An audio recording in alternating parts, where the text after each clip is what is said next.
It is now the appointed time for the Special House Committee meeting, and we have reached a quorum. We now begin the meeting. Agenda item 1, which is LS 47/2026 paper to look into the bill referred to the House Committee in accordance with Rule 54(4) of the Rules of Procedure. I received a letter from the Secretary for Security this Tuesday on the bill of the Huanggang Port, Hong Kong Port Area Bill. As the Secretary mentioned in the letter, the Huanggang Port is a very important project of national development and is one of which is closely related to livelihood. And so we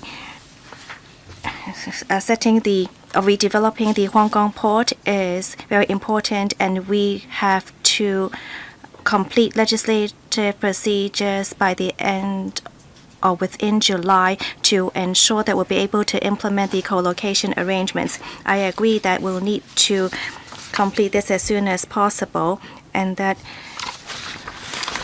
we ensure that the Huanggang Port, Hong Kong Port area could be commissioned as soon as possible, which would be very beneficial to the general public. The bill has already been submitted to the Legislative Council for its first reading, and now we will handle it at the House Committee. Therefore, I have especially arranged for today's special House meeting, and now I'd like to defer to the legal advisor to introduce the bill. The bill seeks to declare certain areas at the Huanggang Port in the Chinese mainland as the Huanggang Port, Hong Kong Port area and related extended areas, so that Hong Kong laws would apply to this area and to ensure our jurisdiction within the area. And we will also extend the territorial limit of certain rights and obligations in this port area. And for details, please refer to paragraph 6 of the paper.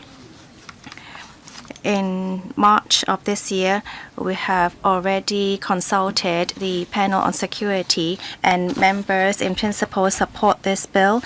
They do have some considerations.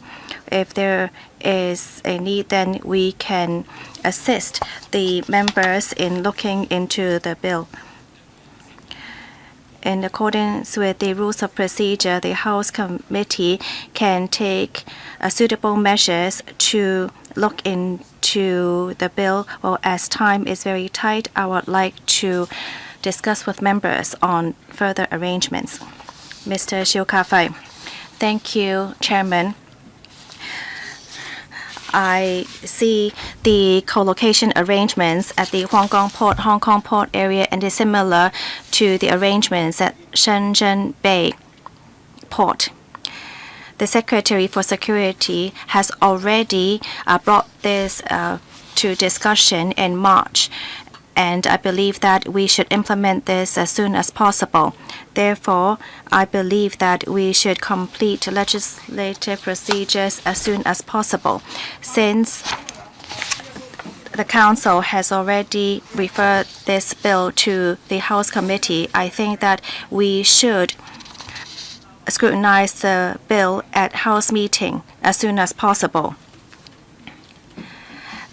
Secretary Chris Tang and his team has been walking around LegCo in the last few days. I'm sure that he's been explaining to members about this arrangement. I hope that members will support my suggestion. Thank you. Well, since this bill has been gazetted on Tuesday, the Secretary and his team have been grasping all opportunities to further explain to members on the details of the bill.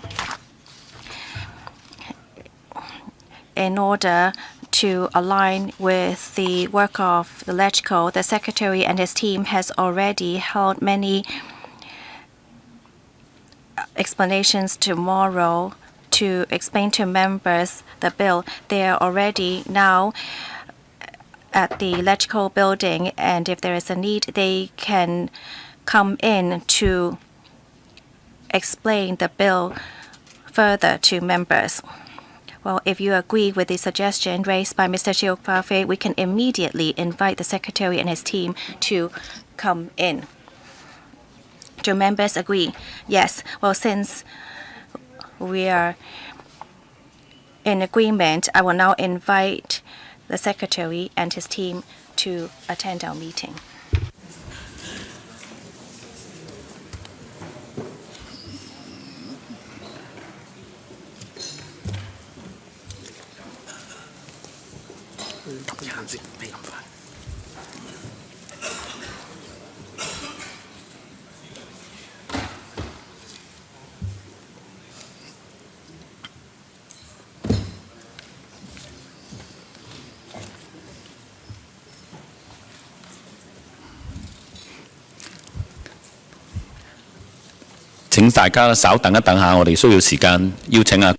Please hold on. We would invite the Secretary to come in as soon as possible.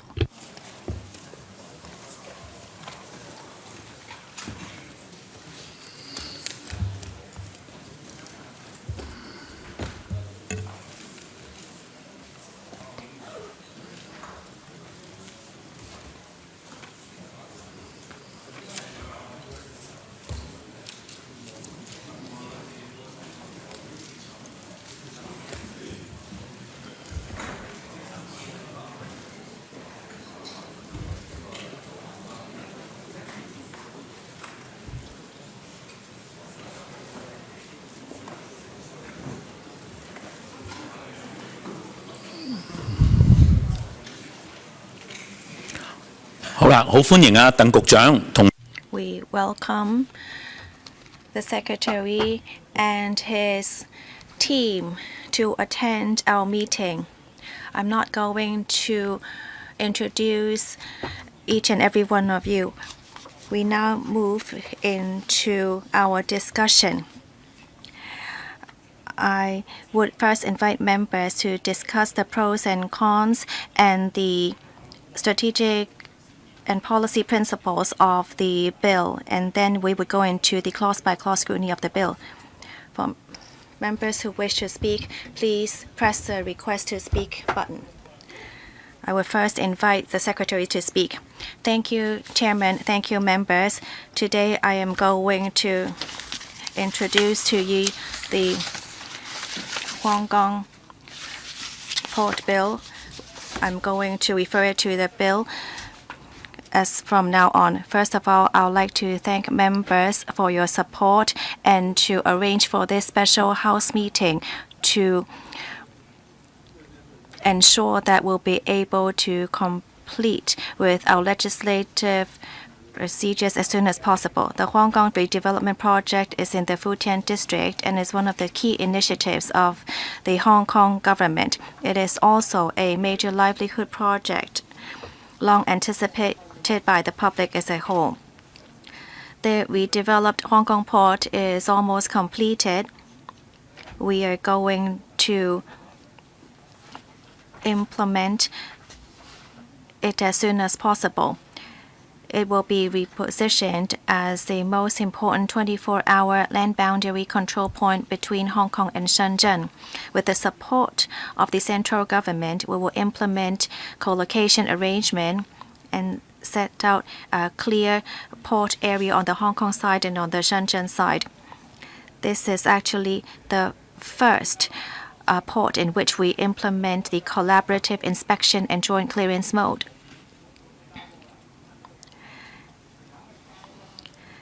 And within our own jurisdictions, we would deploy staff to our areas, and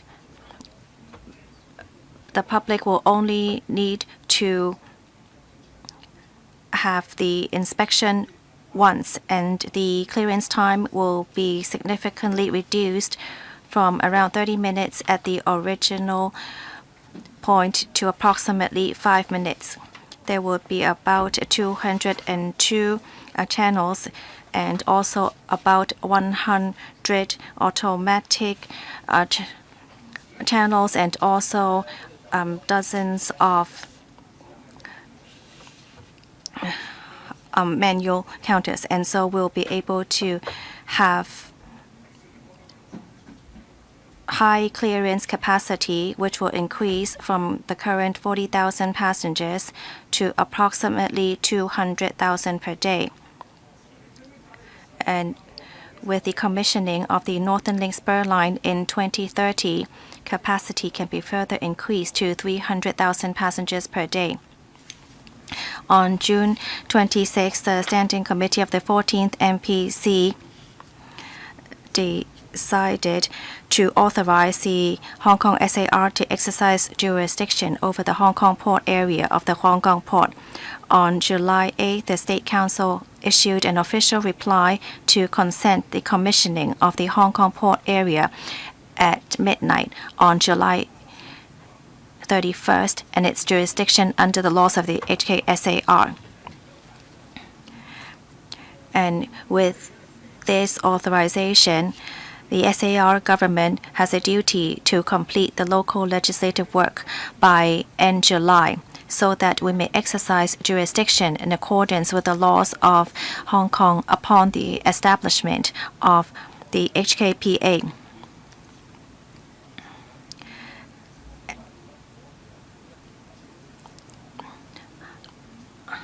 Besides seeking early passage of the bill by the LegCo to implement the co-location arrangement, we must also enact a number of subsidiary legislation to address the operational needs.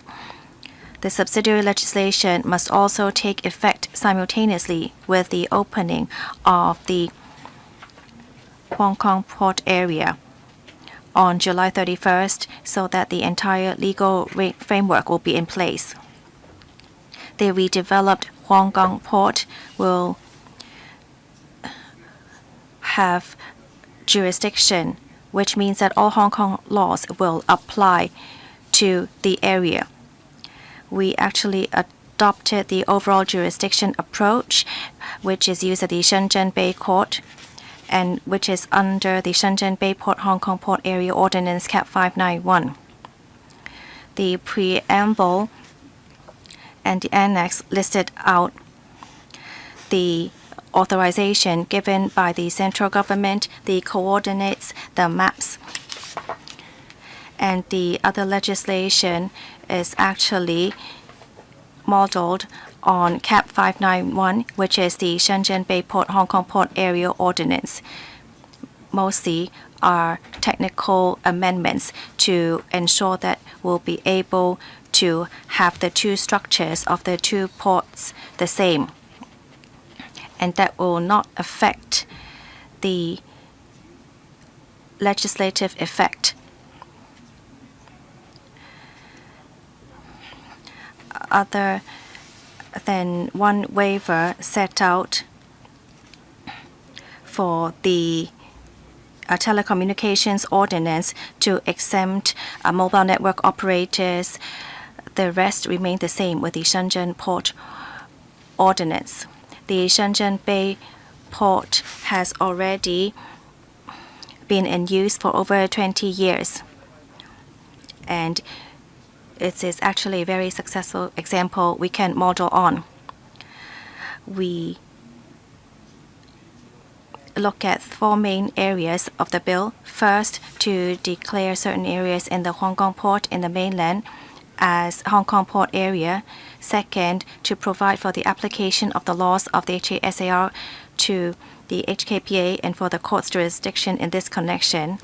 Third, extending the territorial limit of certain pre-existing rights and obligations to include the Hong Kong port area. And fourth, making provisions to assist in the interpretation of future documents and court orders. There are 6 parts in the bill, and it is all consistent with the Shenzhen Bay Port Ordinance. In the preamble, it talks about the background to the bill, which is the NPCSC's decision, which means that starting from July 31st, we will exercise the authority and which will be managed under a closed area model. July 31st, midnight, will be the decommissioning time, and there are also provisions on the exact coordinates of the area. Part 1 of the bill also lists out the date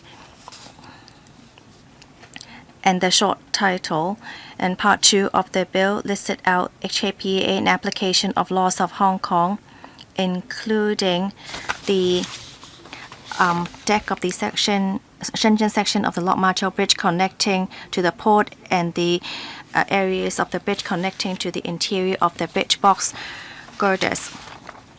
It also lists out the jurisdiction in the area that all would fall under the application of Hong Kong laws.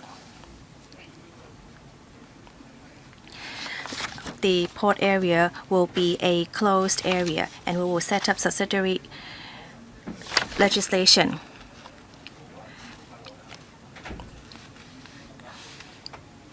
We would set out that Hong Kong laws would be applied to the Hong Kong port area, and it will be seen as area included within the Hong Kong area,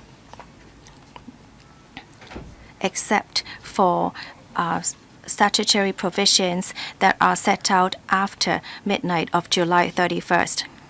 Under the current legislature,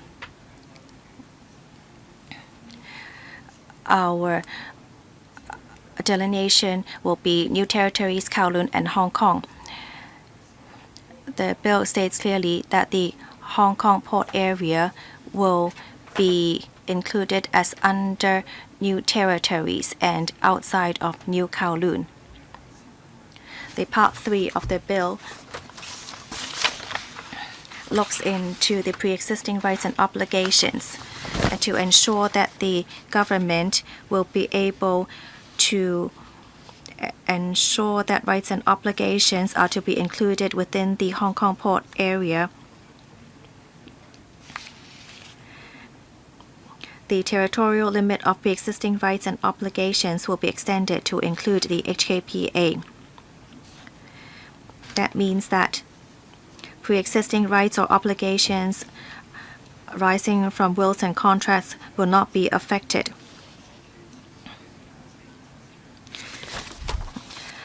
And driving licenses will also be effective within the port area.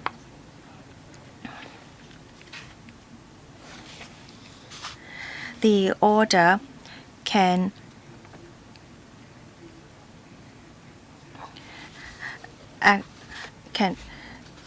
state that court orders may be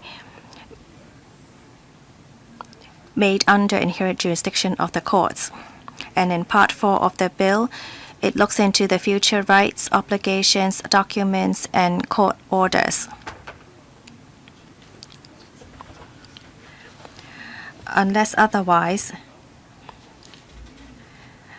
as regards to future documents and court orders made on or after the commencement date, we propose to make provisions to assist in the construction of references to Hong Kong in such documents and court orders.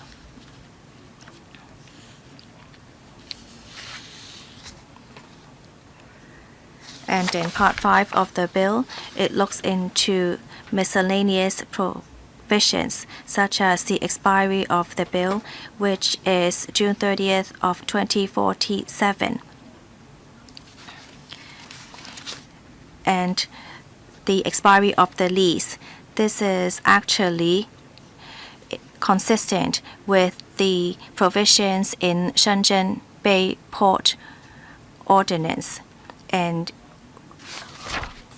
when it expires, we can actually extend the lease, and the Secretary for Secretary will need to gazette this notice and state that it is not part of the subsidiary jurisdiction. Part 6 of the bill contains related amendments. and confers a power on a person to make subsidiary legislation, the power is to be construed as including a power to declare that the subsidiary legislation does not apply in the Hong Kong port area, as well as a power to make different provisions with reference to Hong Kong and the Hong Kong port area respectively. As I said, we must set out clear guidelines of matters concerning the administration of the HKPA as a closed area, the designation of detention facilities, supporting arrangements for traffic and transport management, and provision of public mobile radio communication services. This includes granting general permission to cross-boundary drivers, passengers, and travelers for entering or leaving the closed area of the HKPA under the Public Order Ordinance. Second, setting aside places of detention at the HKPA for use by the Immigration Department in its routine immigration control and law enforcement duties respectively under the Immigration Ordinance. Thirdly, adding the Hong Kong port area to Schedule 1 to the cross-boundary movement of physical currency and bearer negotiable instruments ordinance as a specified control point, thereby applying the statutory declaration requirement to travelers arriving at the HKPA in possession of physical currency and bearer negotiable instruments exceeding the prescribed limit. Fourth, extending the permitted area for taxis licensed to be available for hire or to carry passengers within the new territories to all roads in the HKPA under the Road Traffic Ordinance. And fifth, exempt mainland mobile network operators as approved by the mainland authorities from the licensing requirement under the Telecommunications Ordinance to provide public mobile radio communication services in the HKPA.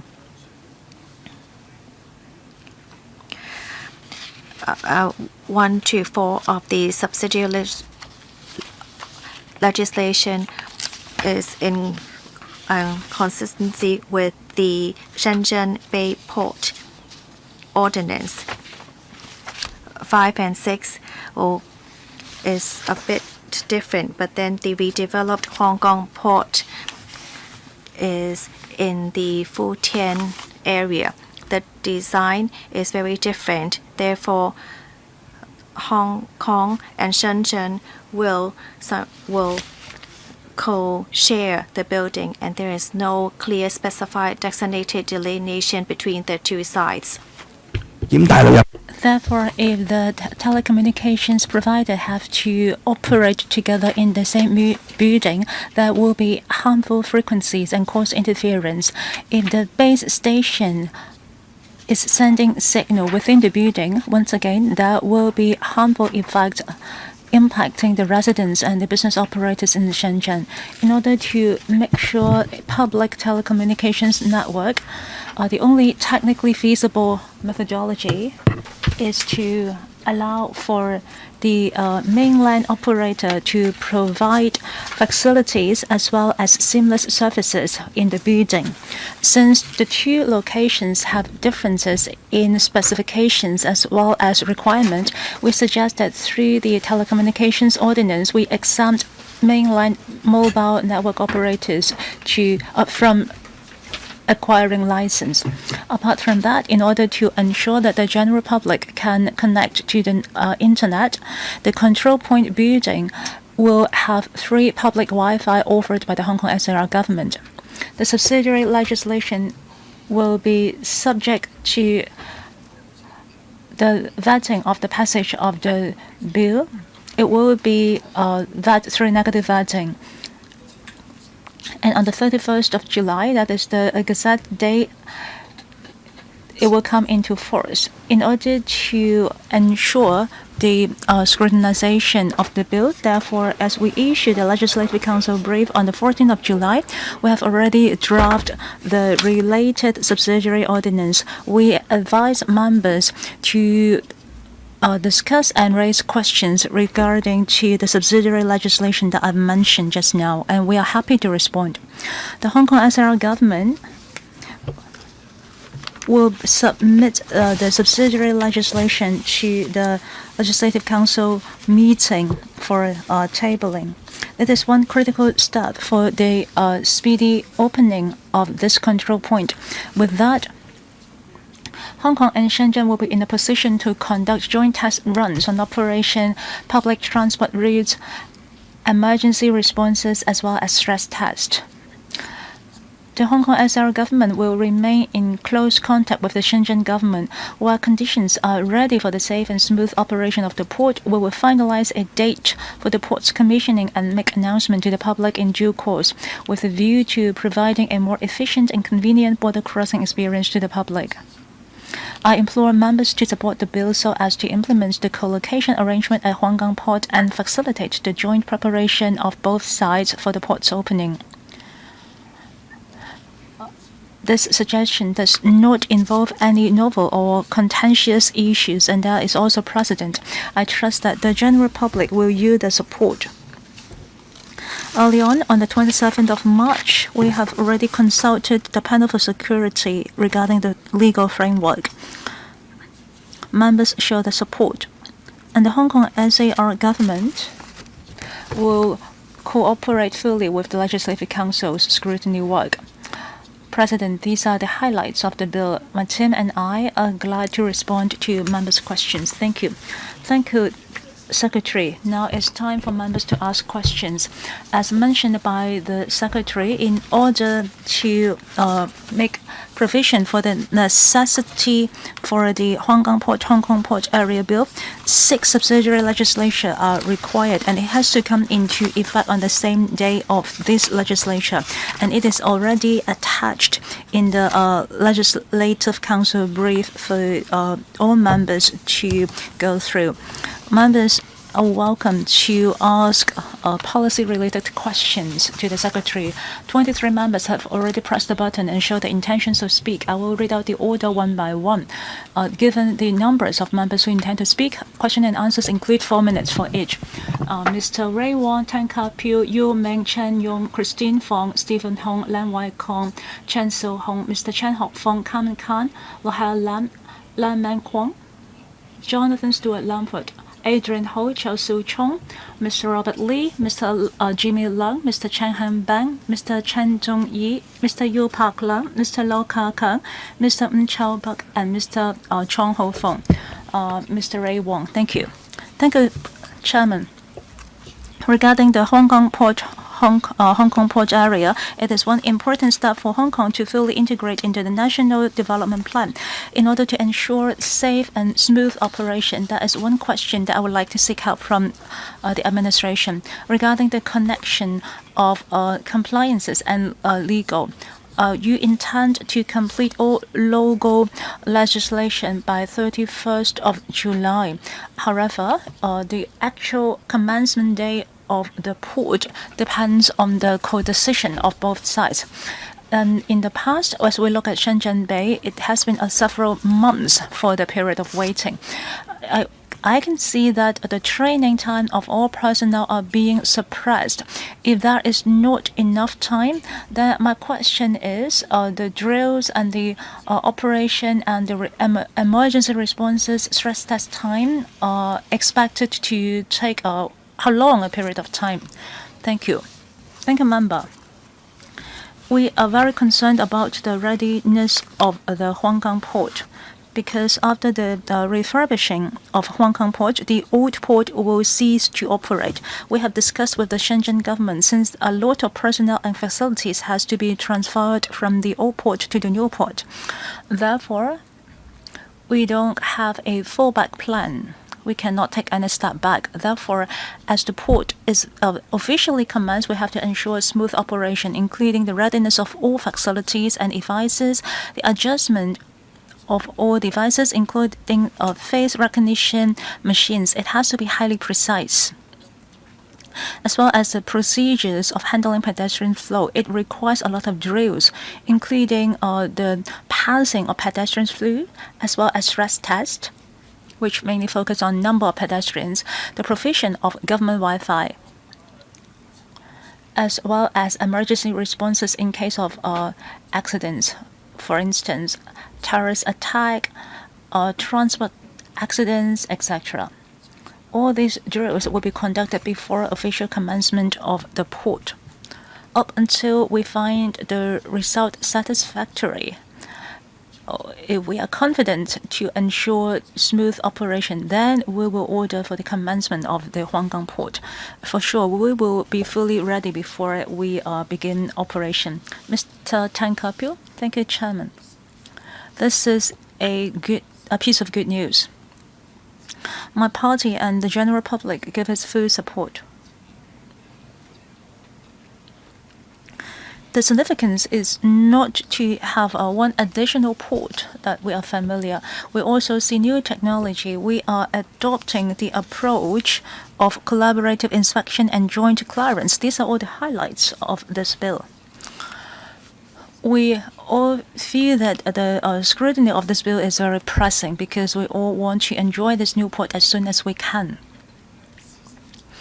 After rounds of clarifications, the general public finally understand that they are not going to use the Huanggang port by the 31st of July. Instead, as the bill comes into effect, both governments can start conducting a lot of tests. On behalf of the general public, my question is, are we able to use it within 2026? Some residents even ask, is it a celebration of the national anniversary if we choose to commence the operation of this port on the 1st of October? It will be rather risky because the pedestrian flow will be substantial. Do we have confidence to put it into operation within 2026? Question number 2, about labor protection. Well, the Huanggang bus will no longer be necessary after the operation of this new port. My concerns is, how about these drivers who have been serving us for over 2 decades? Are they being properly settled because the job is gone? Finally, regarding the arrangement of collaborative inspection and joint clearance, I really appreciate it since it is highly effective.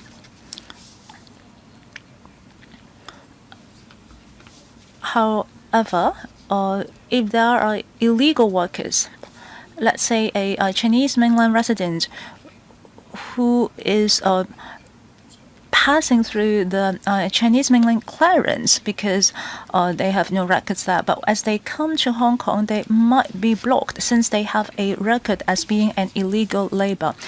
So in order to secure convenience for the residents, can we also maintain the protection for labor in order to stop illegal workers from entering into Hong Kong? Thank you for your question.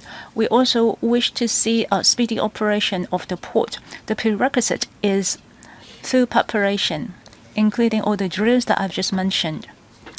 I don't think any residents from Hong Kong and Chinese mainland would like to use a port that is not fully ready. They don't want to see any malfunctioning devices. Learning from the experience of Kai Tak Sports Park, well, since it is a highly successful case, we want to learn from it. It is successful because we are very ready before its commencement. We have to make sure that both sides believe that we can ensure smooth operation. Then we will commence the usage of this port in a pragmatic manner. Second, well, since the Huanggang bus will no longer be in service in the future, if we are looking at the franchise bus, we are increasing the route number from 3 to 7, and we still need the support of bus drivers. I trust that the industry are well aware of that. For the drivers who have experiences in both Chinese mainland and Hong Kong, it will be quite likely for them to secure a new job, and we will be collaborating on that as well. Regarding collaborative inspection and joint clearance, let's imagine either they're going through automated channels or counters. There will always be a gate in the middle. There will be clear signals showing which side in Hong Kong, which side is Chinese mainland. Let's say you're using the E channel as you depart Hong Kong. If you are not supposed to depart Hong Kong, let's say you are on a warrant order, then the gate will not be open for you. Or if you successfully depart Hong Kong and enter into the second gate, but for certain reasons you cannot enter the land of Chinese mainland, then the third gate will not be opened for you. The staff members will notify the staff on Hong Kong side so that due process will be conducted. During collaborative inspection and joint clearance, apart from the devices and gates that are connecting both sides, we also have window counters that are closely connected so that staff on both sides will be in close communications. Please be aware, 4 minutes question and answers. No matter how many questions you have, please ensure that you will have enough time to receive an answer. Mr. Yu Ming. Thank you. We appreciate the progress of this bill. And we understand that we are actually just moving the old port to the new port, and the general public really support it. We understand that the passage of this bill will show a gap between the full commencement of its usage. My question is it possible for it to come into operation by phase? Because we're talking about both passengers and vehicles. If the vehicular flow is ready, can we pull it into operation first? Second, for the Sentin interchange, there are still waiting areas for taxis.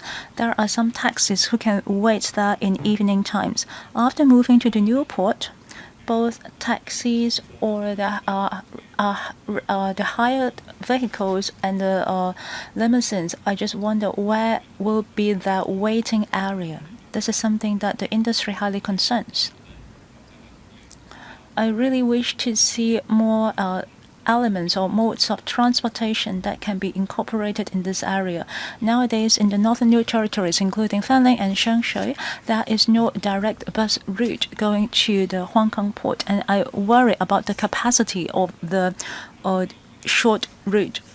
Well, if we have to rely on Sentin interchange for interchanging of buses, it might be a heavy load for the route there. So would there be any direct route linking up our new territories to the Huanggang? Okay, the first question has been asked for the third time. But there are some new elements. My question is no.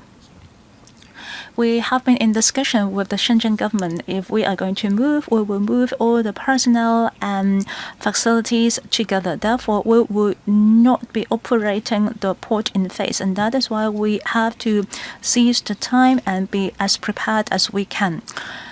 Second question about the waiting area of the taxis. Nowadays, the taxis can drive directly to the port starting from 11 p.m. to 6 a.m. However, in the new Hong Kong port, taxis can reach the new port 24 hours. Therefore, there will be waiting areas for them round the clock. There are also two separate waiting areas. One is for the taxis, one is for the ride-hailing bus or ride-hailing vehicles. You also asked about the lining up of bus. We did have a contingency plan. For instance, during some really popular days like the 1st of May, etc., there will be a lot of vehicles. We are looking if we can leave certain buses or vehicles at the original BBI. So in the original Hong Kong port, we will set aside spaces for waiting area of buses and limousines so that the bridge leading to the new Hong Kong port will not be jammed. About bus services, as mentioned, there might not be a direct route linking a certain point to the Hong Kong port. Well, but you know, there are multiple points in Hong Kong. If we are providing direct transportation for all the points, it may cause traffic congestion, and it might not be for cost effectiveness. Therefore, people can make interchange at different points in order to access the new Hong Kong port easily. And certainly, after putting into operation, we will continue to investigate it to see if it needs to be any adjustment made. Mr. Chen Yong. Thank you, Secretary. Thank you, Chairman. I believe that the new Hong Kong port is one of the most popular route for vehicles. Well, for GAB and members of NPCSC all visited it and really look forward to it. But we have to manage people's expectations and be careful in conducting our tests and drills. The planes, after full inspections, they are able to fly smoothly and quickly because they are fully inspected.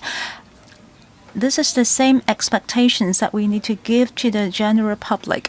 Well, because both passengers and vehicles has to be inspected separately. So my question is, as we move from the old port to the new port, we have to send correct signals because the public needs to understand that there will not be any triaging effect that can carry by the old port. We need to be patient during the trial period.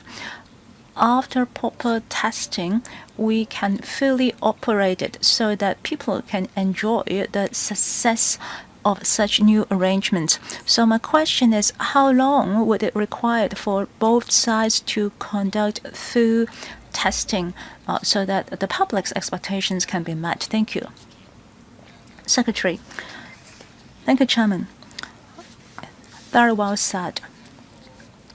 Well, I've mentioned different types of drills. Some includes emergency response, for instance, in case of fire. We also need to conduct stress tests. There are multiple stress points. We have a vehicular flow causing stress point. Mr. Yu also mentioned about the bus waiting area. We have to ensure that we can be able to preempt the potential questions and not wait until the problem arises because it may not be meeting the public's expectation. And that is what I meant by stress test. Actually, we have learned from our experience. Soon after the turnover, there are a lot of chaos at the Hong Kong International Airport. But since we have learned our lessons, when we open the Kai Tak Sports Park, it is much smoother, and we have to prevent it from happening at all cost. Let me reinstate. As we move to the new port, the old port will suspend from operation. We will be removing the facilities, and therefore the transfer is irreversible, and we cannot do it face by face. Therefore, we have to ensure smooth operation. Next, Ms. Kristen Font. Thank you, Chair. With the authorization of the NPC Standing Committee, the Hong Kong SAR will administer the Huanggang port area that reflects the support from the central government to support Hong Kong to integrate with the national development. On behalf of C15+, I speak in support of the bill, but I'd like to follow up on some policy issues. For example,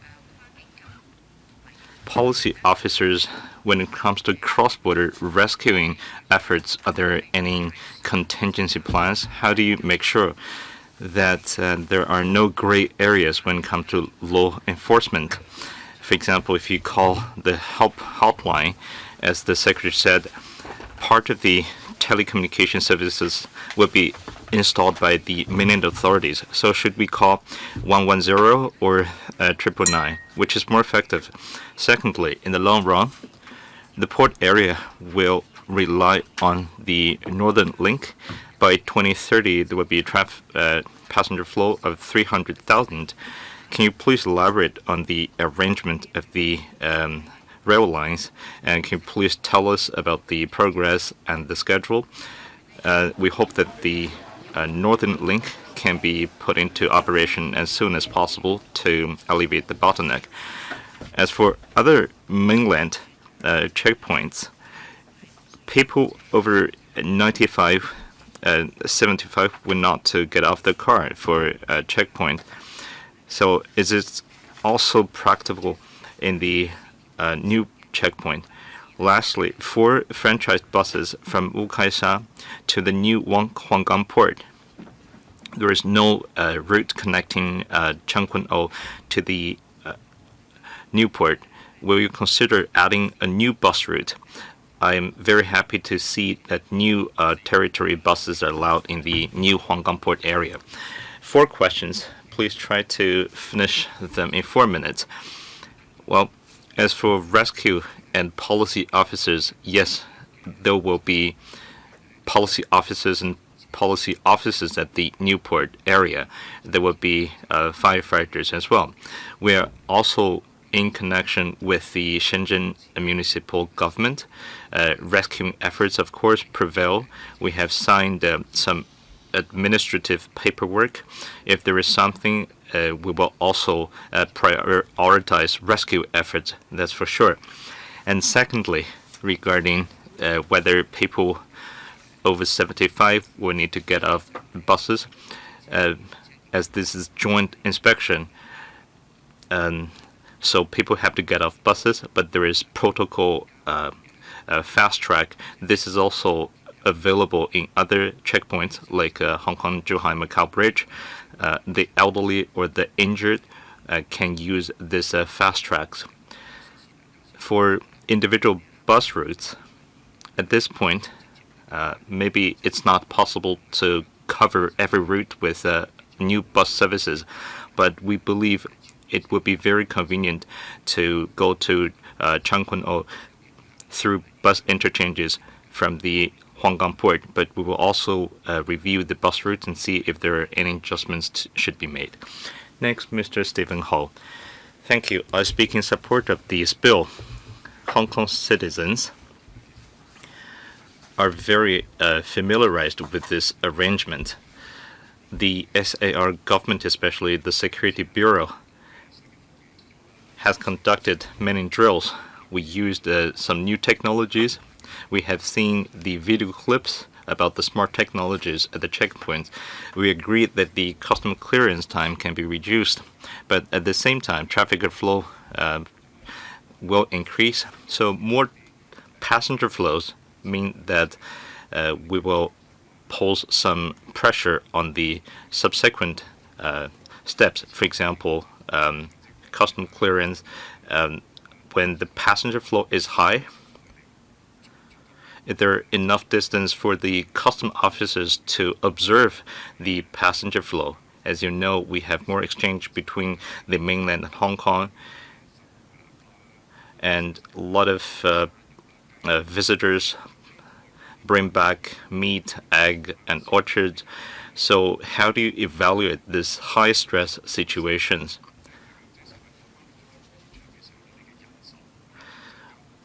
Will you increase staff to make sure that the illegal goods or insecure food being transported to Hong Kong?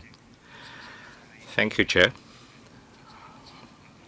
Under the joint inspection and collaborative custom clearance arrangement, things would be different. Previously, we would have to pass 2 custom checks, but now with joint inspection, we have back-to-back custom checks. So we will start with custom checks first. Passengers and vehicles will need to be pre-checked. Besides, instead of relying on manpower, we have AI-powered technology, so we can take a picture of the person and see how many times he has passed the security check. Has he changed clothes, or is he successful? With the technologies, we can reduce the pressure on manpower. This is exactly the concerns of Mr. Ho. We can help with technology. So using this technology, if there are illegal goods,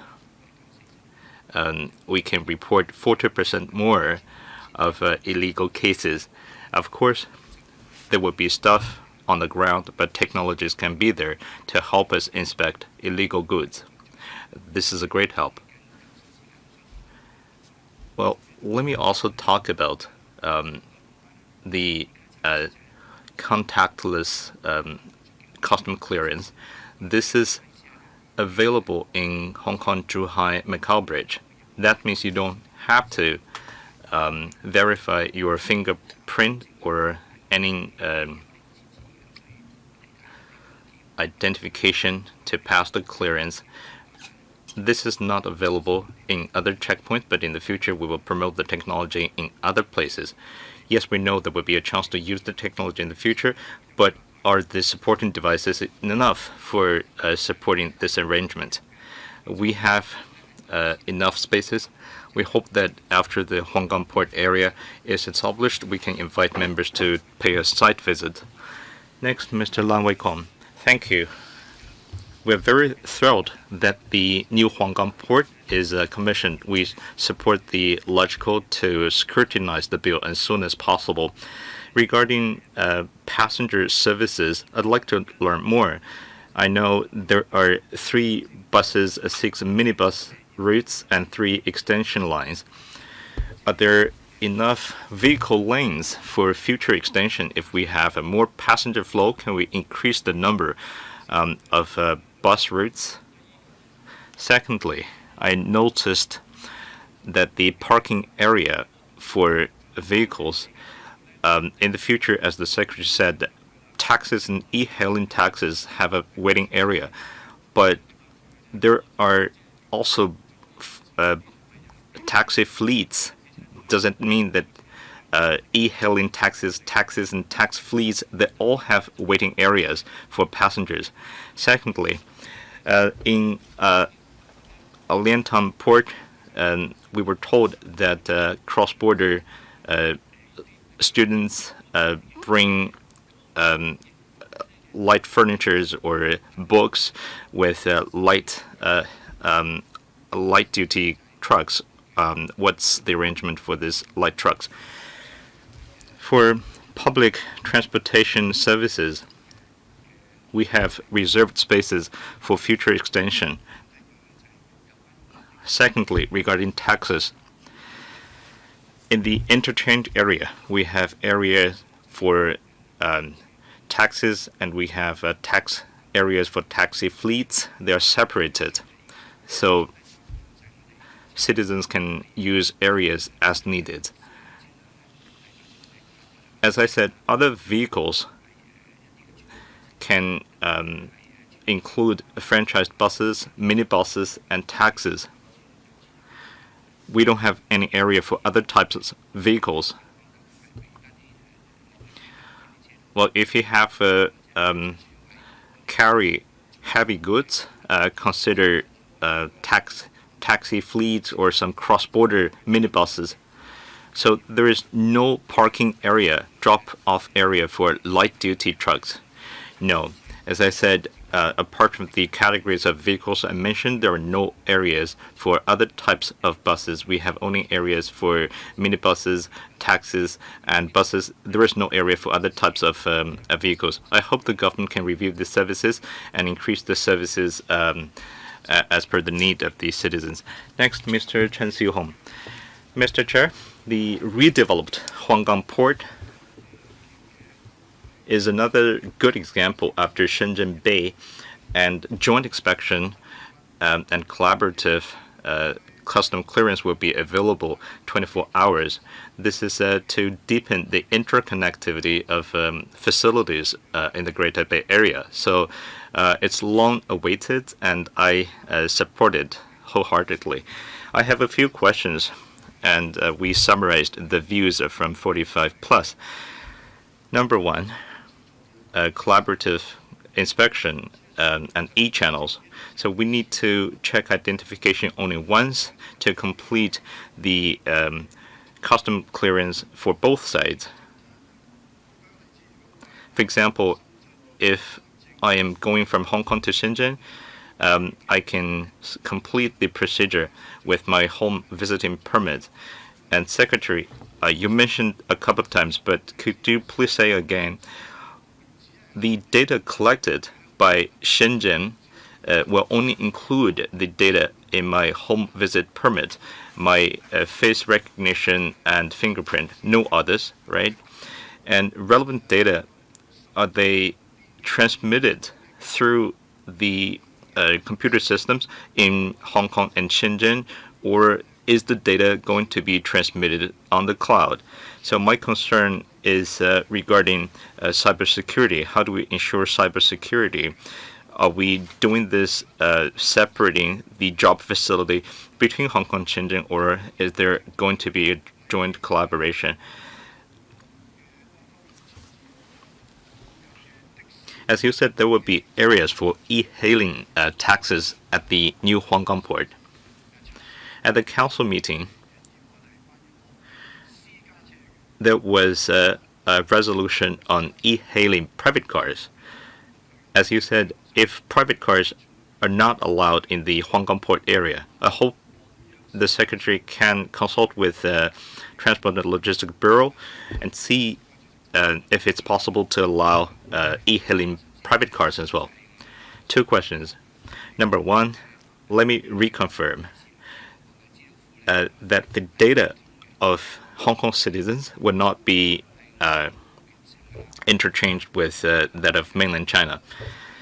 Every passenger with their consent can use this e-gates, and their data, including facial recognition data, fingerprints, and their identification card, will be transmitted through the mainland Hong Kong, but this is only about personal data. Why personal consent? If you use the e-channel for the first time, there will be a pop-up window asking for consent, and you cannot proceed unless you press the agree button.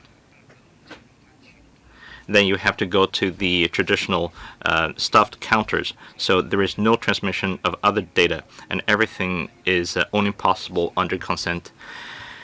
And transmission of data is done in a closed system. There will be no publicly available system, so it's very secure. And both Shenzhen and Hong Kong value transmission of personal data seriously. We have task forces to review the cybersecurity issues, so please be assured. Thirdly, regarding e-hailing services, we don't have e-hailing private cars at this stage. So at this point, the area is only available for e-hailing taxis. We will review that in the future. Mr. Chen Hofeng, I speak in support of the Huanggang Port Bill, so I support having this meeting as early as possible and passing the bill. Well, I'd like to learn more about the arrangement. In the future, there will be railway connections through the Northern Link. We believe some areas will be reserved for the future rail connection. Should we wait for the Northern Link to be completed and then wait for the authorization of the central government? Secondly, currently many citizens pass the custom checkpoints on the Hong Kong side, and then on the mainland side, both the immigration gates and then the custom clearance. So in the future, they will pass customs first, and then the immigration gates of both sides and the customs of the other side. So if there is something happening inside the immigration gate, that means the person is stuck in the channel. Who is responsible for that? I believe that there are many cases like that. People got stuck in the immigration gates. So they will call for help from either the Immigration Department of Hong Kong or the immigration authorities of the mainland. So if we use home visit permit, we will call for help from the mainland staff. And back in Hong Kong, we need to ask for help from the Hong Kong staff. So how is this arrangement going to be? We have reserved some spaces like B1 in the building. There will be a station reserved for Northern Link, and there will be area for identification checks, so there will not be on the 4th floor or 5th floor. So this time the bill doesn't include the reserved area for rail connections. In the future, we will probably go through the legislative processes we're doing now, but the railway connection is not included. As for the immigration gates, both counters and the channels have a very clear boundaries. For example, there are three passes. On the one hand, you have the mainland China. On the other side, you have Hong Kong. And we have stuff available there. So on both sides of the gates, there are very clear delineation. If something happens in Hong Kong, then it's the Hong Kong staff who handles it. And same thing with the mainland China. If you are stuck in the middle, then whoever is nearby can process the procedure. So we can do it in a case-by-case manner. Next, Ms. Carmen Can. Thank you, Chair. I agree that in order to implement the authorization of the central government, the LegCo is responsible for completing the local legislation before the 31st of July. My first question is, at the first reading, you said, Secretary, this arrangement is made in reference to the Shenzhen Bay proposal. So I'd like to know more about the model. Is it different from the West Kowloon high-speed railway station? I see that this proposal reflects the support from the central government, and we will pay Shenzhen municipal government $1,000 every year as a symbolic rent. And in this bill, it states that the expiry date is June 30th, 2047, and the lease can be renewed. And in the clause 14.1 of the bill, it says that arrangements will be made before the expiry of the lease. As for subsidiary legislature bills, we agree that they must come into effect before the end of July. What's the special arrangement? After the bill has been passed, should we proceed with the same negative vetting process? However, when will there be a council meeting to submit the arrangement through negative vetting process? Through questions. Thank you. The first question on the comprehensive jurisdiction. The Huanggang Port area arrangement is basically the same as a Shenzhen Bay Port. We do exercise a full jurisdiction. If you ask what the difference is with the Shenzhen Bay Port, it will be that we're talking a bit of different territory, because in Shenzhen Bay Port, half of the area belongs to Hong Kong and half of it belongs to Shenzhen, but now we are sharing a building. We have exercised and commissioned the Shenzhen Bay Port for 20 years, and now we will need to make sure that we can move with times and use suitable legislative amendments.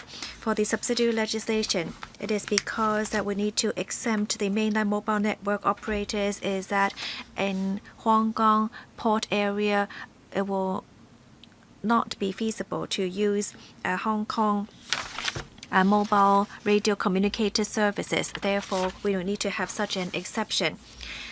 The lease will expire on June 30th of 2047, but then it can be renewed, which is also the same as Shenzhen Bay Port, because that also expires on June 30th, 2047. Before, we said there will not be changes made in 50 years. It can remain unchanged even after 50 years, and therefore, after June 30th of 2047, we will review it. But I don't see there should be any problems with that. Once the LegCo approves the bill, we would adopt the negative vetting approach. And when Council resumes in October, we will then bring the subsidiary legislation to the Council and go through the regular procedures. Thank you. Captain Lothair Lam. Thank you. I support the Huanggang Port, Hong Kong Port Area Bill. The collaborative inspection and joint clearance model is a great leap for our development.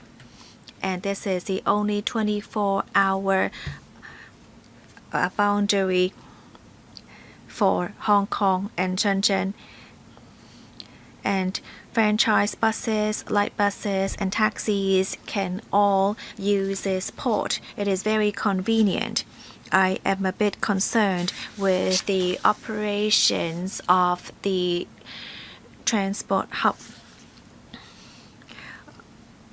It'll be easy for a drop-off, but I'm concerned with pickups because at the moment in Shenzhen Bay Port, you would see many buses and taxis waiting outside, and then people would pay to take those transportation. And there are also ride-hailing taxis. I have visited the Huanggang port and I see that the transport hub is separated into Hong Kong and Shenzhen side. The area is not too big. I don't see how you could have all those taxis and buses to wait there for passengers. When taxis wait there for passengers, there are places where taxis and buses can wait.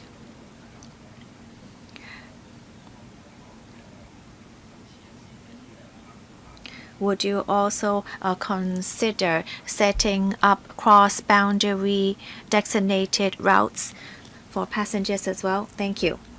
2 questions. Secretary. First of all, for buses, there would be clear signage showing that after alighting from public transportation, you'll be able to take escalators or lifts up to the departure hall. Those taking cross-boundary buses can then go back to the buses. Of course, buses and passengers would be taking different channels to cross the border. You asked whether there would be congestion in the area. We do have contingency plans. There are places for waiting in the pickup area, but of course, it's not a very big size. Once we suspend the existing Huanggang Port building, we'll be able to temporarily use those areas for waiting. You asked whether there would be a designated lane for cross-boundary buses. At the moment, we do not have such a designated lane. We already adopt measures in traffic control at major concerts. We would offer designated cross-border buses to alleviate the traffic. Thank you. Mr. Leung Man Kwong. Thank you, Chairman. First of all, I, together with C15 Plus, support the bill to be passed as soon as possible. There have been many questions on passenger passing the border. I have questions on actually the vehicles. We now adopt a 5-party inspection arrangement, which I'm sure that will be quite efficient. But how can we ensure that a 5-party inspection will be smooth and that there will not be any hindrance. How can we ensure that with the vehicles having passed or crossed the border, that passengers would also be able to cross smoothly? Currently, there is a subsidy legislation exempting mainline mobile network operators from the licensing requirement under the Telecommunications Ordinance, which is different from the Shenzhen Bay Port arrangement, because in the indoor area of the Shenzhen Bay Port, we can still use Hong Kong mobile services. Would you consider that in future there would be more reminders to the general public that even though you are at the Huanggang Port, Hong Kong Port area, you would still be using mainland mobile services? Or would SMS be sent out as reminders to the general public on that? Thank you. Secretary, thank you. First of all, we would have a backup plan. We don't know when there would be problems arising from e-channels. Other than our automated channels, there would also be manual counters.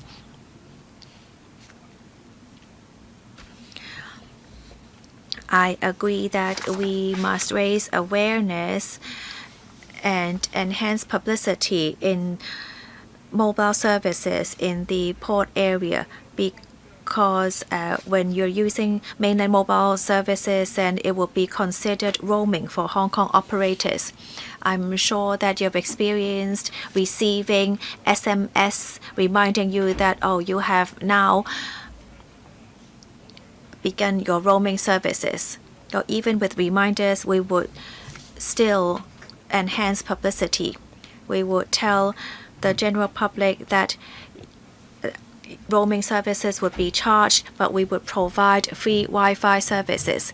So once you cross the Hong Kong side and cross the big bridge, there would be free Wi-Fi coverage to ensure that Hong Kong residents would continue be able to use their mobile services. Mr. Jonathan Lamport. The BPA supports the passage of the Huanggang Port Hong Kong Port Area Bill as it can deepen the development between Shenzhen and Hong Kong. In the future, crossing the border will only take 5 minutes, and it will really be better for the livelihood of the general public. With such efficiency, it means that talents and funds can also be able to cross the border smoothly. I look forward to the arrangements. I hope that the northbound cars could actually be enhanced in the future, and passengers can cross the border very easily. And if we can also extend this to the Huanggang Port, then it would be very beneficial. I know that currently children will need to pass or cross manual counters. In future, can children also be included under the automated channels? Secretary, well, we are mainly focusing on the discussion of Huanggang Port today. The northbound travel is mainly for use on the Hong Kong-Zhuhai-Macau Bridge.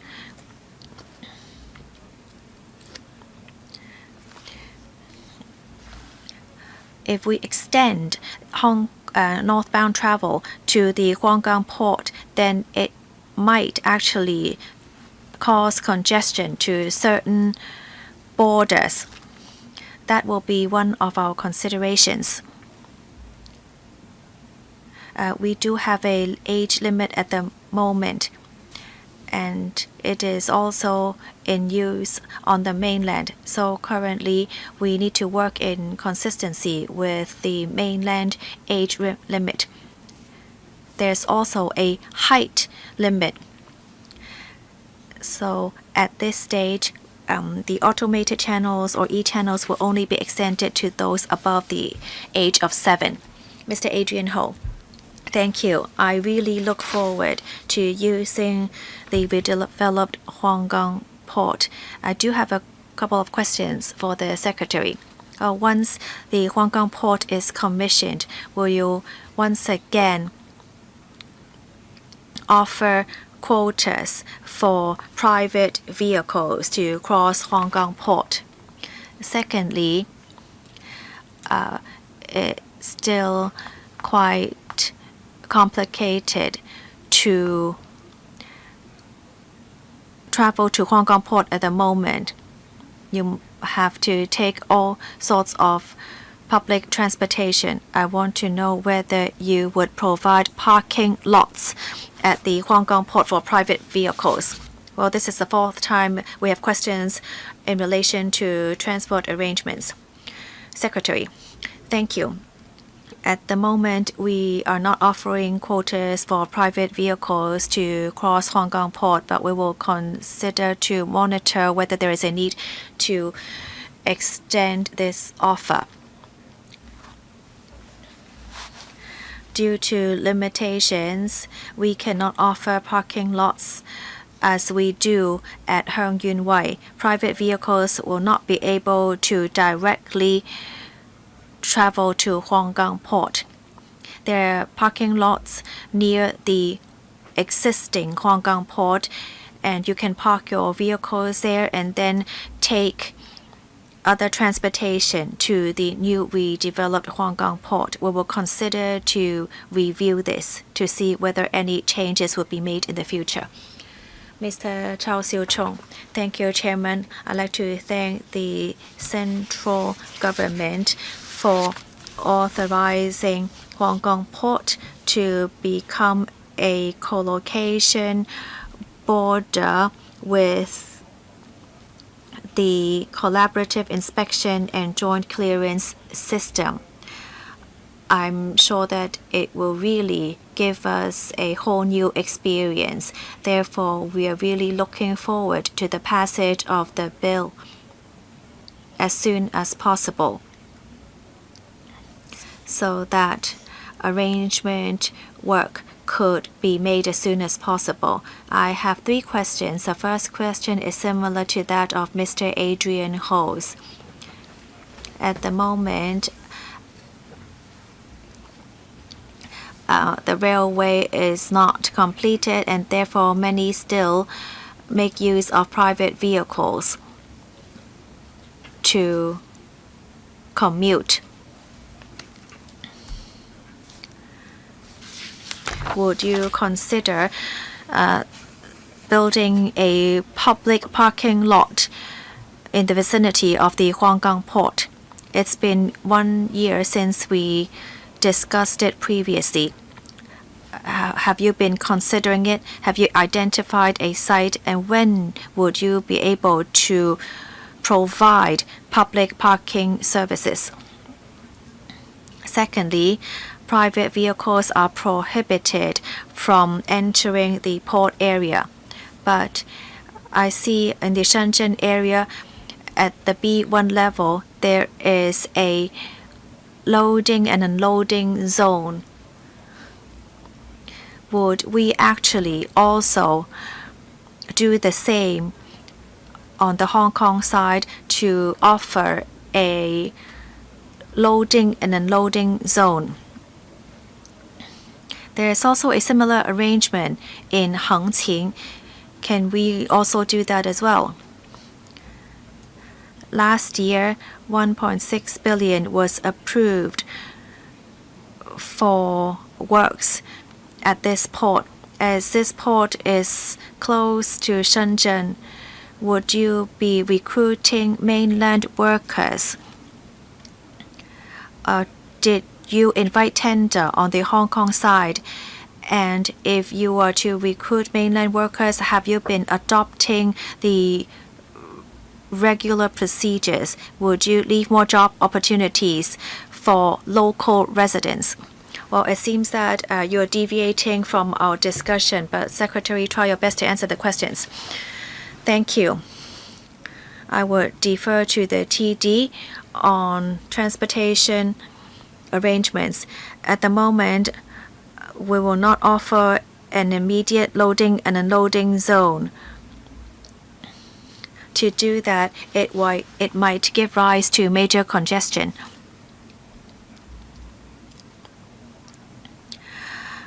Construction done on the Hong Kong side, of course, would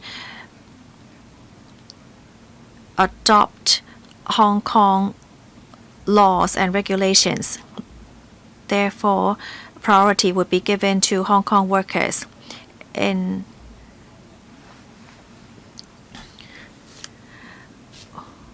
For maintenance works, we might just recruit one company instead of two.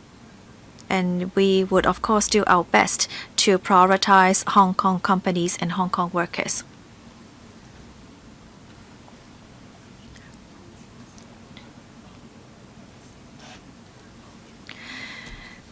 Near the Shentin area, we provide about 500 car park spaces. We would monitor the number and continue to look for sites to build a permanent car park. There are about 8 bus routes and other light buses routes that will take you to the Huanggang port, and we encourage the general public to take public transportation to the port, which is very convenient. There's also a transfer service at Shentin. Passengers can park their cars nearby and then take a transfer over to the Huanggang port. Thank you, Mr. Next, Mr. Robert Lee. Thank you, Chairman. Today we are scrutinizing the bill concerning the Hong Kong Port area. It is a huge breakthrough. Upon passage, we are bringing much convenience to the clearance between the two locations. It is also offering a lot of convenience to tourism as well as the development of NM. On the other hand, it is also showcasing the efficiency of legislation and executive branch. We just had the first reading yesterday, and today we are already scrutinizing it. It is a very positive showcase. When necessary, we can enhance the efficiency. I have two major concerns. A number of members have already asked similar questions. Because of geographical limitation, I understand that within the control point building, there may not be parking space, but there are people who are driving private vehicle who do not have cross-boundary vehicle permit. Offering parking spaces will be offering a lot of convenience to them. Second, I have a rather pragmatic question. Would there be any family-friendly clearance arrangements?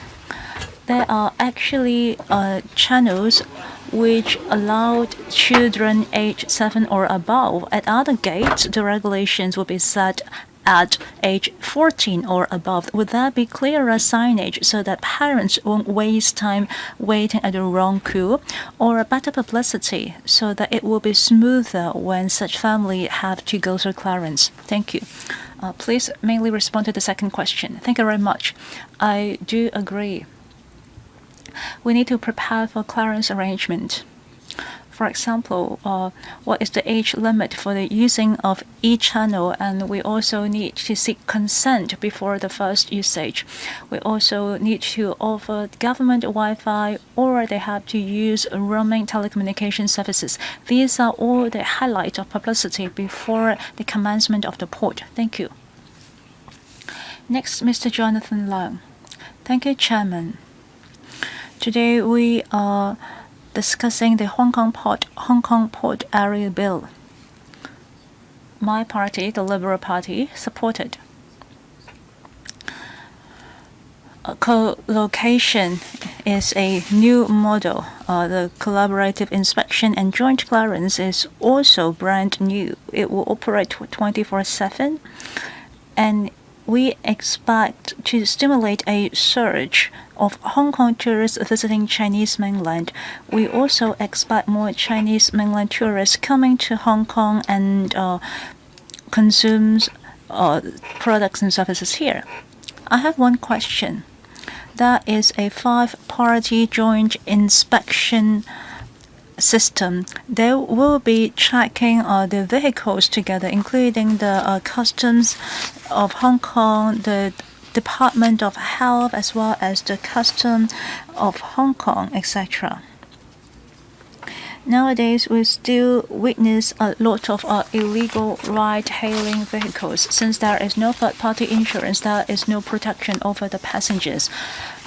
Is the system capable of verifying if the driver has related permit? When in doubt, would it be the staff from Hong Kong side to verify it, or would it be up to the Chinese mainland officials? Thank you. For each vehicle, there will be a designated driver. And if you are not the designated driver, you will not be allowed. Then the law enforcement of the relevant jurisdiction will be there to take action. It really depends on the violation that you have made. If you are not the designated driver entering into Chinese mainland, then it will be up to the law enforcement of Chinese mainland to take actions. You have a second question, although it is not directly related to Hong Kong Port, that is the illegal private cars. If it is up to the customs to take care of that, it will probably be too late. Actually, there are already some decoy action by our law enforcement. We also joined efforts with the Chinese mainland side in order to combat some illegal cross-border or ride-hailing cars. Next, Mr. Alan Chan.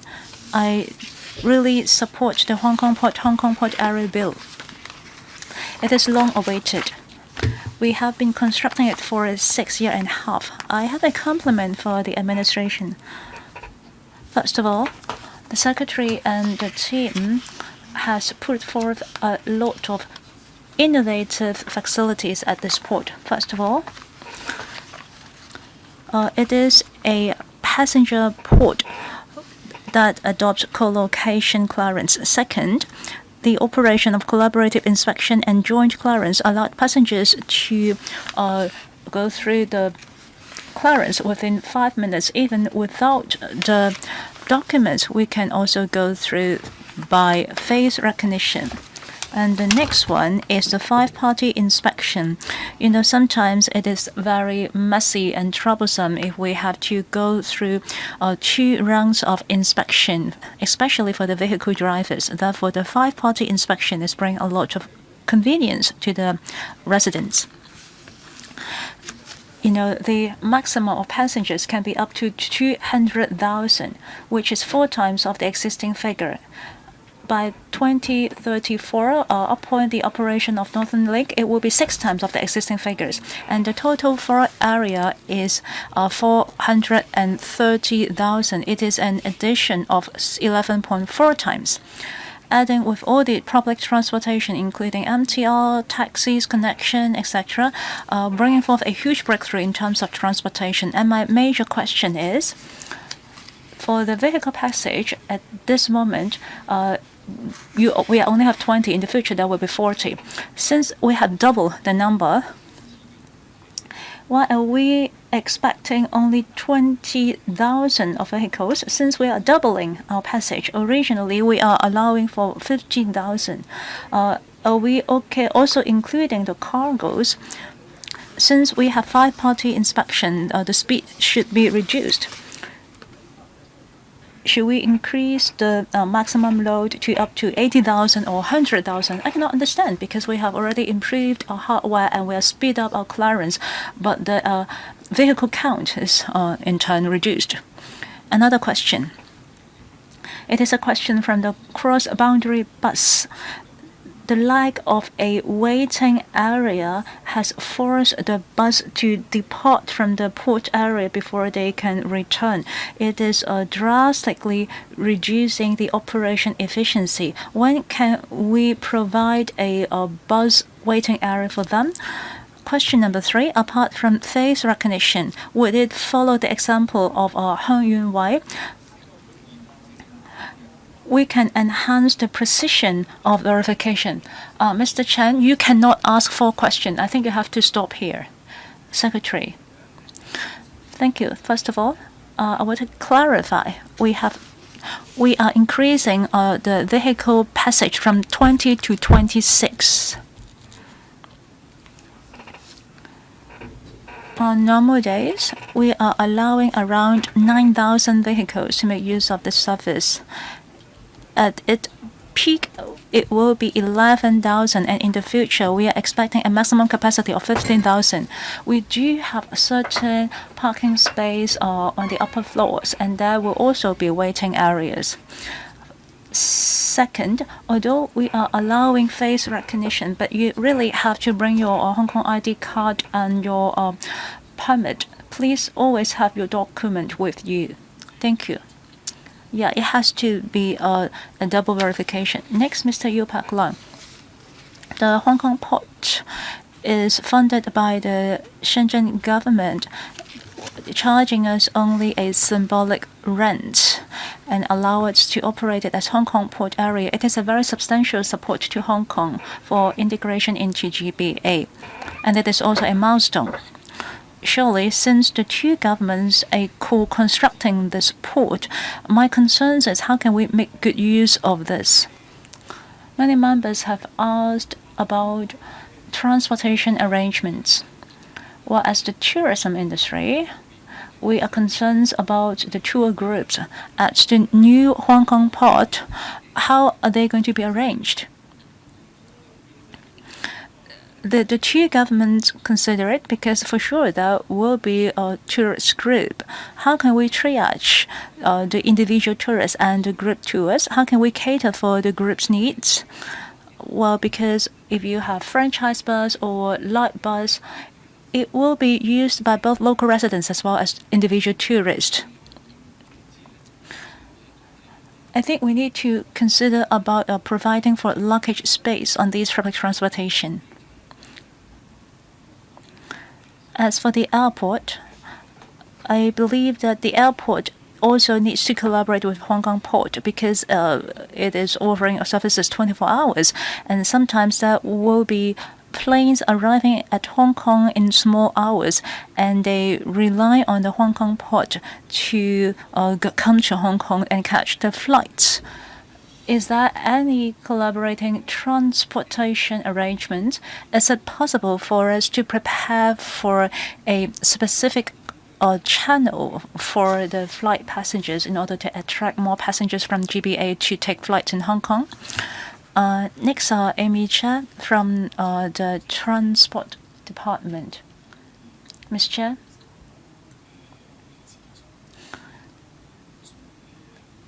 Well, the capacity of the port has been increased, but we still expect to take care of up to 200,000 passengers. Therefore, we still recommend passengers to make use of Shantin Port for a flight-specific passenger corridor. Because if we want to add such corridor in Hong Kong Port, we have to set aside designated waiting area. We don't have sufficient space for that. Therefore, we would encourage flight passengers to make use of the existing Shantin interchange.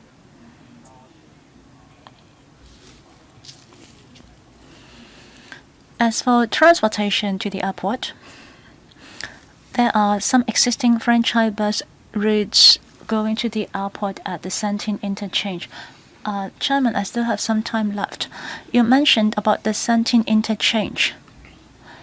Do you mean if the tour group have such needs, they can get off from the coach at Shantin and catch franchise bus to reach Hong Kong port. Is that what you mean, Ms. Chair? Yes, correct.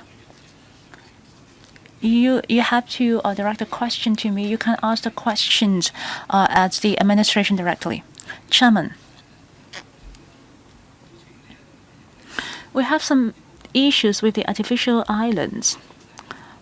Well, as the tour group access the coaches, or when they take the buses, the number of luggages may be causing conflicts between passengers. Mr. Chair, there will be staff members facilitating the loading and unloading of luggages. We will continue to arrange for that. Next, Mr. Lau Kaka. Thank you, Chairman. Well, the co-location arrangement at a new Hong Kong port will make use of the collaborative inspection and joint clearance. It is a key milestone for Hong Kong to integrate in the national development plan. I show my full support. I have a number of follow-up questions. Under the new arrangements, the clearance of the two locations will be connected. After passing a certain gate or certain line, we will be crossing the border. Many would like to purchase tax-free commodities. Would there be such shopping areas at the Hong Kong port? What would be the arrangements? Second, in paragraph 7, under the co-location arrangement, government will be setting up the automated channels and counters side by side within their respective jurisdictions at the boundary. In clause 5, Hong Kong law will be applicable at the Hong Kong port, and they have a shared area indoor, and they are in vicinity. So practically speaking, there might be some accidental border crossing incidents. How would the line be drawn? How can we ensure that there will be clear boundary in law enforcement in order to prevent some unexpected controversies? Well, the second question has been asked for the third time. We will not provide for any tax-free shops in the Hong Kong port area. Such arrangements is the same as the existing Hong Kong and Shenzhen Bay port. Second, actually the boundary is clearly defined. The gate is our boundary. Therefore, in any other locations, there will be a clear physical boundary separating the port area between Chinese mainland and Hong Kong. Of course, in some extreme situations, I think if there are patients passing out in the middle, then we will be adopting the principle of patient first. Next, Mr. Stanley Ng. My party really look forward to see the soon passage of this bill and thus the commencement of the operation of this port. I believe that this is a very good measures that brings convenience to the general public. I also see it as a strategic arrangement because we can better integrate in the construction of GBA as well as the Northern Port Metropolis. Therefore, I yield my full support to it. I have a few questions concerning implementation. In case of extreme situation, for instance, fire or other accidents, Secretary has mentioned about conducting drills, but who will be responsible for commanding? Because we are co-governing the same area, that who will be responsible for commanding? Who will be deploying different departments? Is there a clear definition? When problem arises in the future, we have to understand who is responsible for related reimbursement or claims.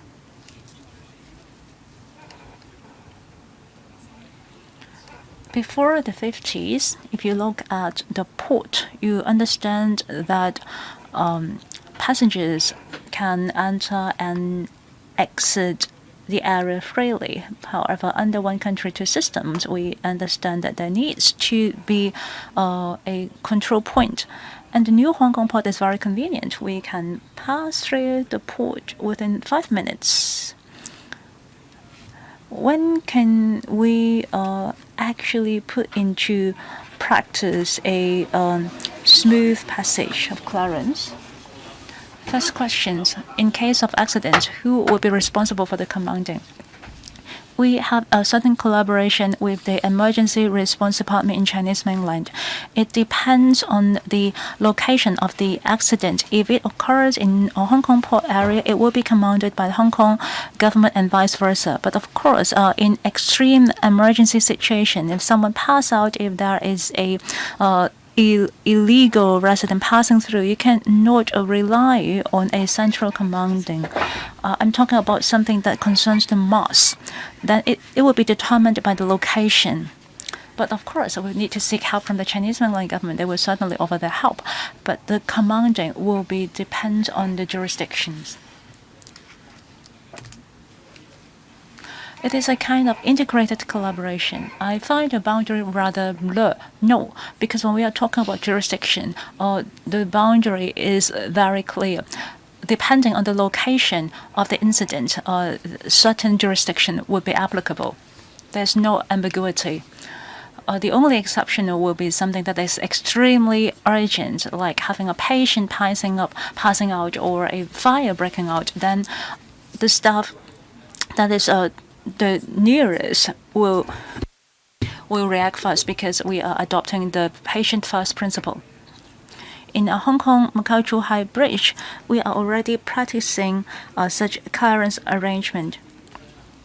But there is no such arrangement in the Chinese mainland side. If it is ready, we did not rule out the possibility. Next, Mr. Chong Ho Feng. Well, this bill is actually similar to the Shenzhen Bay bill.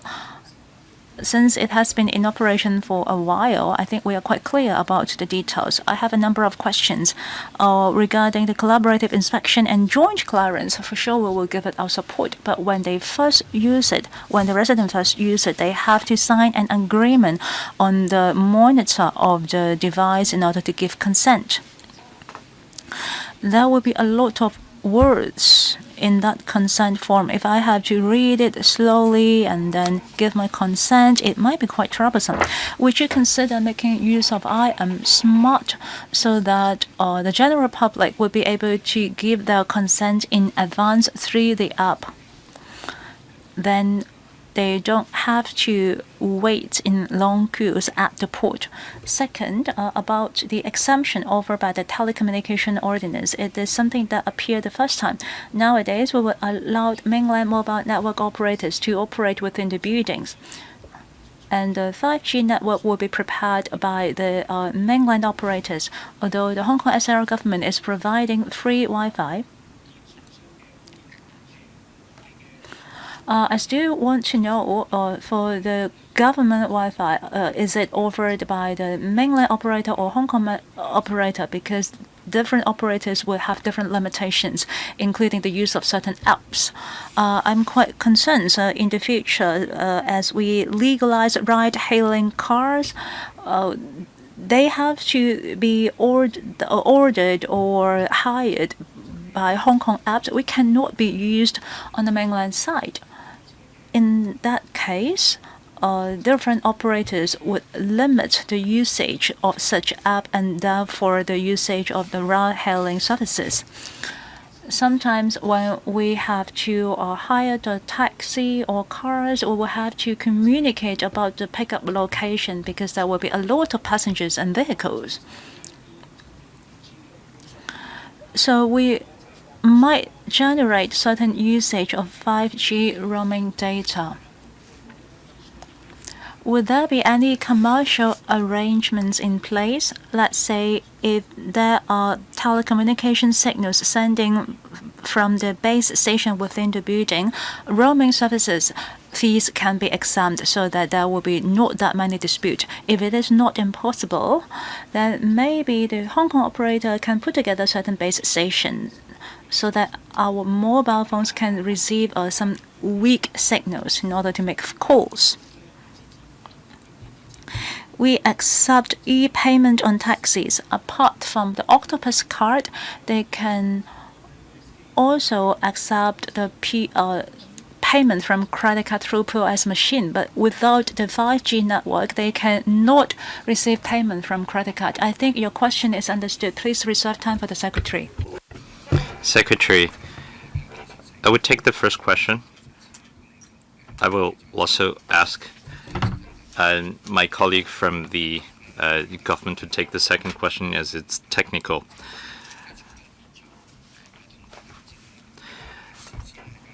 The passengers can also use the e-channel mobile application, and I believe it's easier to use this mobile app when passing the automated gates. And now we will ask Mr. Chen to answer the second question.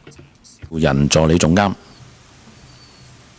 得啦，請你先。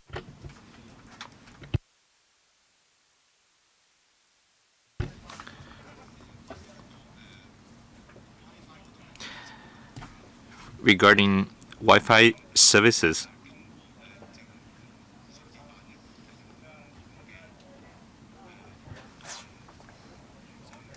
Hong Kong carriers will be engaged through the digital office, so it's connected with the Hong Kong network. This is a fixed broadband service, and it's provided by Hong Kong telecommunication carriers. But if it's roaming data services, most telecommunication offices provide services that can be available in the mainland and Hong Kong. I believe many citizens have already started using the roaming services, and they can tap into their own data plan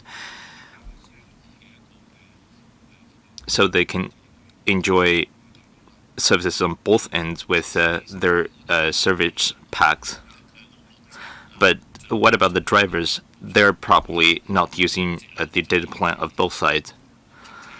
I believe Mr. Chuang is talking about tax hailing services and payments. Can we make sure that it's convenient for the citizens to enjoy the services?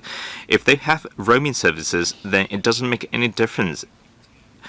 But when it comes to hailing taxis, ordering a taxi,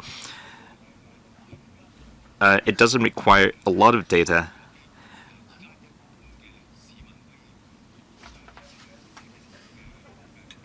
Usually, citizens can use taxi services even if they're using 3G network. What about POS machine? Sorry, this is not fair to the colleagues waiting to speak. Perhaps you can take this offline. Next, Mr. Hui Simon Lee. Thank you, Chair. I think the new port is highly expected because the old port is being under great stress. It's good that we can have collaborative inspection. At present, some vehicles having both licenses can pass the customs without passengers alighting the car. But on the mainland side, passengers do have to get off for custom inspection. What will be the future arrangement? Given the new model for custom inspection, is there any room for improvement after consultation with the mainland side? Of course, we cannot make the decision, but can we please optimize the arrangement in the future so passengers won't have to alight on both sides? Besides, I have another question regarding the design of road network. In some places, there will be blind spots for passenger vehicle congestion when passing the roads and bridges connecting both sides. On the first question, passengers have to get off the car when they are passing the customs on the mainland side. Yes, we are in communication with the mainland side, but there is no further updates. There will be, however, a special vehicle lane for custom inspection of the passengers. That means if passengers get out of their car, they don't have to use the same level as other passengers, for example, those taking the bus. There will be a mezzanine floor on the in the same building for the vehicle passengers, which is convenient, so they don't have to wait for their cars to come when they're passing the custom clearance. On the road network design, we will keep a close eye on the progress. In some drills, we found that there will be a chance for traffic congestion in the future. If this is the case, we will identify them and propose relevant measures. We have 3 more speakers in waiting to speak. If there are no more members wishing to speak, I will draw a line after Mr. Kenneth Fogg. Mr. Andrew Pham. Thank you, Chair. I speak in support of the bill. I believe the new Huanggang port is highly expected. Of course, as a Hong Kong citizen, I hope that this new port can be commissioned as soon as possible. I have a question. Sometimes it takes a long time to pass the security check machine, the X-ray machine. Of course, this doesn't only happen in Hong Kong, but also in the mainland customs. Have you consulted the mainland customs so they can install more X-ray machines or streamline the measures? In 2E of the bill, it states that the SAR government has obtained the right to use on a lease. Will there be a lease agreement? If there is, does it contain the content of the bill and rights and obligations? Because we don't see such a lease agreement in the appendixes. And the document also states that the Northern Link spur line will be included. Of course, it will not start operation until 2034. But how does it affect the jurisdictions and the delineation of jurisdiction areas? Indeed, there were some control points where it took a very long time for people to pass the X-ray machine. The mainland authorities installed more X-ray machines following that, and we will keep close connection with them. The lease of the area is made based on the agreement. There will be an agreement. As for the Northern Link to be completed in 2034, we haven't started the arrangement yet, but I believe it's similar to this proposal. The projects will be completed by the mainland authorities, and after the project is completed, there will be another Hong Kong port area. Although this has not happened, but I believe the arrangement would be similar to this port. Next, Mr. Kenneth Fogg. Thank you, Chair. The Huanggang port bill that we are scrutinizing is very important. It is also one of the important measures for Hong Kong to integrate itself into the national development. G19 has paid a site visit. It's very fancy, but it was a very complex inside in terms of structure. So I understand that the government has put a lot of effort. I'd like to know more about some details. The selling point of the new port, apart from convenience, is that after operation, it will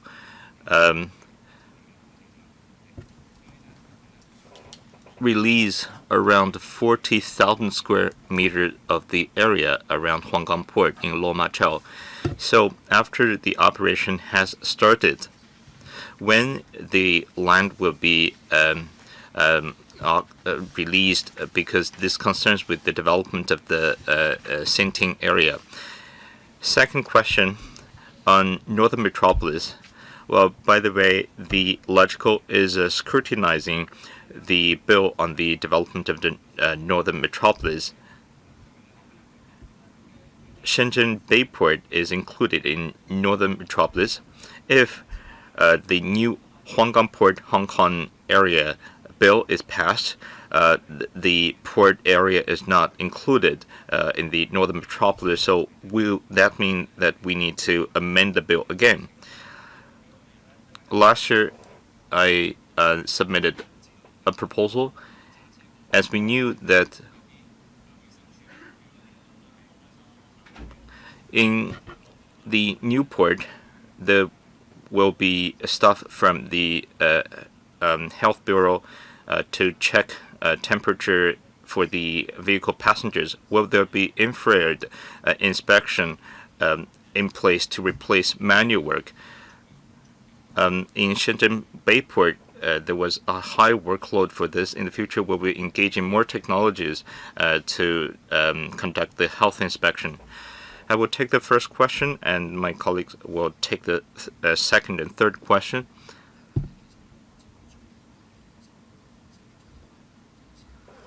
After the new Huanggang port has been put into use, there will be some land being vacated for other purposes, and the principle is that we will release this land as soon as possible. As I said, there will be parking areas, and we will find a place which everyone thinks suitable to be used as waiting areas. Secondly,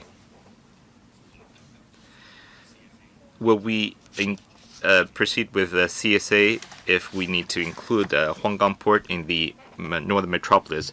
In the Northern Metropolis bill, we believe we can provide more convenience by streamlining the working process.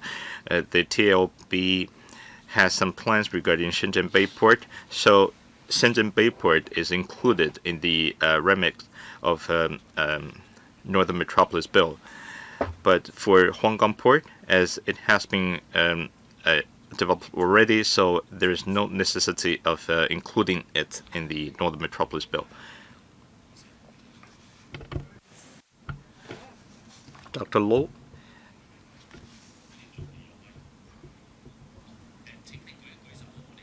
Please raise your hand so our staff can turn on the mic for you. Dr. Lo, please. There will be 5-in-1 inspection model in the vehicle lanes at the new Huanggang port. Doctors can use these machines for health check. In this inspection lanes, there will be health check, there will be temperature check available at the